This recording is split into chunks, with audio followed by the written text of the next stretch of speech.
All right, I'm here with Heath Rud at Compound MMA. Heath, it's been a while since we interviewed you for the site. Actually, I think you were one of the first interviews ever on the website. So, tell us a little bit about yourself, what your background is, and what your record and all that good stuff. I grew up wrestled my whole life. Joined Rochester MMA with Logan Clark over there for a while. Had a couple fights, racked up 4-2 record, I think it is so far. Then we moved here, just kind of wanted to join up with a different gym. We didn't have a lot of guys. We moved here, 4th Street, Compound MMA. Do a lot more boxing now, rolling with a couple different guys, so it's really good for me. And waiting on my next title fight here at 175 for Brutaal Genesis against Ray Meninga, 5-2 guy. Don't know a whole lot about him, so that's where I'm at right now. Wrestling still the strength for you at this point? Yeah, I've made myself into a much more well-rounded guy. I don't think I have any super weaknesses, but wrestling is definitely where, that's where I'm going to prevail the most. I look back at one of your first fights against Marius, and you got kind of in a position where I don't think you realized you were in trouble. And you can correct me if I'm wrong there. And I think you damaged your elbow pretty much. But those early fights, how much did you learn from situations like that? That was one of the biggest turnaround fights for me. Actually, the biggest turnaround fight for me. I kind of went in, like you said, just wrestler. I mean, I had basic jiu-jitsu and everything else, basic striking. He had probably better in both areas. Took him down. We got into a scramble where, I realized I was in trouble, but I realized too late. Too little, too late. It was there. I tried to defend the Kimura, but it's too late. Brought it out and finished me from there. I was out for about 2 months from that elbow being hyperextended. Nice. It's a kind of a rough way to learn a lesson like that, but those losses, I'm guessing, are probably more valuable to you than any win. Yes, definitely. My first loss, too, my first ever fight was against Blaze Gill, and we went all 3 rounds. I didn't really do much. I was really nervous, just kind of locked up, first fight jitters. But that one taught me a lot right there, and then had kind of a lower opponent my second one, and just kind of went in and used my wrestling, beat him up. And then that third one, having a more skilled, rounded opponent, really opened my eyes to things. It just made me push myself a lot harder. I think you have the Gladiators amateur 170-pound belt, correct? I actually have the middleweight belt. Middleweight belt for that. Okay, so this would be your second belt. I mean, do they still mean something to you?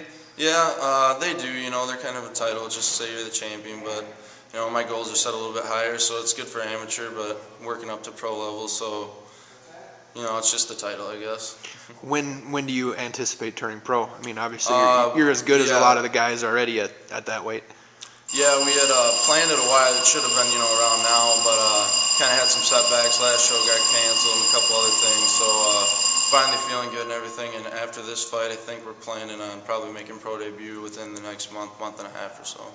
And are you going to try and be welterweight the whole time, or are you going to? Yeah, kind of go back and forth. I'm going to stick around welterweight. That other fight is just kind of, they wanted a guy at 85, so I went up to 85, but planning to stay down at 170. I was saying 70 is not too bad a cut for you? No, I walk around, 85 probably or so, maybe 90 if I'm getting fat, but as long as I'm working around, it's around 80, 85, so it's not too bad for me. And talk about Compound MMA a little bit. You guys are starting to... seems like you're getting more guys, and Raphael's having a little success, and obviously once Logan gets healthy, that'll be big. But talk about what the gym's meant to you so far. It's just, it kind of gave me a new drive, I guess, coming from a different gym over here, getting with different guys really helped me out a lot to push me. We got a lot more equipment, lots of heavy bags and different bags. I got different trainers doing different combos with me, keeping my, my boxing, my hands up, everything going all the time. I got somebody at least watching me, making sure that, I'm not slacking in any areas. Aaron's been really good to help straight with boxing. He's a really good boxer. I like going with him and Raphael as well. Just all the new guys, everything else we got going here, we should be picking up a lot more people. And I think once we get Logan, like you said, Raphael, and all of us guys going again, I think we can make some noise. And then you're going to be fighting with an old high school teammate next weekend, I should say, Eric Ingsdahl. Kind of cool to be on the same card. Yeah, I always like fighting with him. He's my best friend. We wrestled all through high school, all through, we grew up together, just wrestled our whole lives. Good friend. I love watching him fight. I love fighting with him. Adds a little excitement to him. We both push each other when we're around each other. So if one wins, the other one's got to.